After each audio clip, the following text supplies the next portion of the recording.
வணக்கம் நண்பர்களே. சமீபத்தில் முருகன் மாநாடு கொண்டாடப்பட்டது. நிறைய முருக பக்தர்கள் போனாங்க. மகிழ்ச்சி தான்.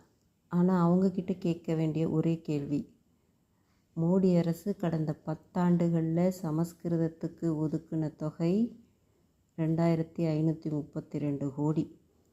அதாவது ராமன் பேசின வடமொழி சமஸ்கிருதத்துக்கு 2532 கோடி. அதே நம்ம தமிழ் கடவுள் பேசின தமிழுக்கு ஒதுக்கீடு செய்த தொகை எவ்வளவு தெரியுமா? 30 கோடிக்கும் கீழே. அப்போது அவங்களுக்கு ராமன் முக்கியமா, முருகன் முக்கியமா, தமிழ் முக்கியமா, சமஸ்கிருதம் முக்கியமா? நீங்கள் தான் யோசிக்கணும். நான் இப்போ காட்டுறது 300 ராமாயணங்கள். இந்தியாவில் இருக்கிற ஒவ்வொரு பகுதி மக்களும் ஒவ்வொரு ராமாயண கதை சொல்கிறாங்க. ஒரே ராமாயண கதை இந்த இந்தியாவில் இல்லை.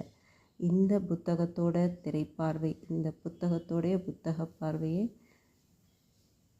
நான் விரைவில் பேசுகிறேன்.